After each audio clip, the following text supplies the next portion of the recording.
Hello friends, welcome back to our channel. Friends, financial year 2024-25 और assessment year 2025-26 के लिए income tax के return filing start हो चुकी है।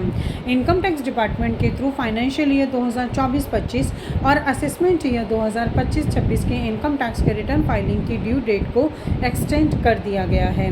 पहले ये डेट 31 जुलाई 2025 थी, बट अब इस डेट को एक्सटेंड करके 15 सितंबर 2025 कर दिया गया है।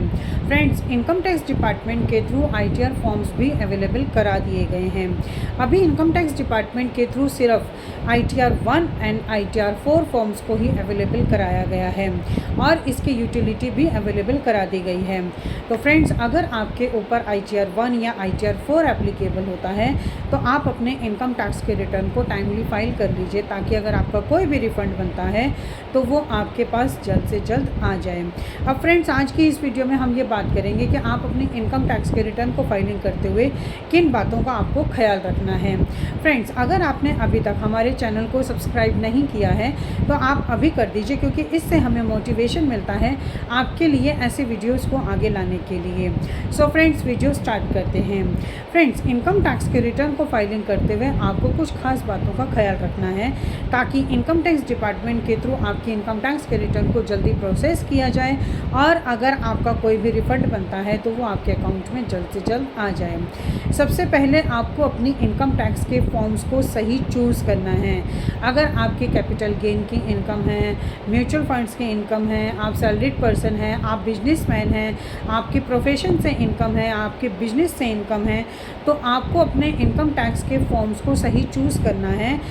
आपको अपनी इनकम और अपने बिजनेस के अकॉर्डिंग ही अपने इनकम टैक्स के फॉर्म को चूज़ करना है, और तभी अपने इनकम टैक्स के रिटर्न को फाइल करना है। दूसरा, इनकम टैक्स के रिटर्न को फाइल करते समय उसमें आप जो इन्फॉर्मेशन डालते हैं आपको उसको डेफिनेटली क्रॉस चेक करना है।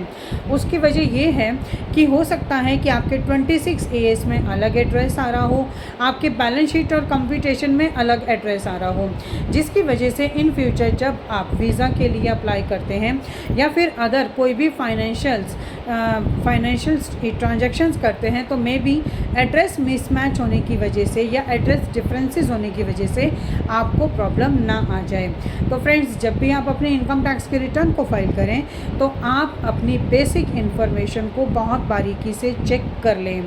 तीसरा, आपको अपने इनकम टैक्स के रिटर्न्स को फाइल करते समय किसी भी तरह की कोई भी क्लैरिकल मिस्टेक नहीं करनी है।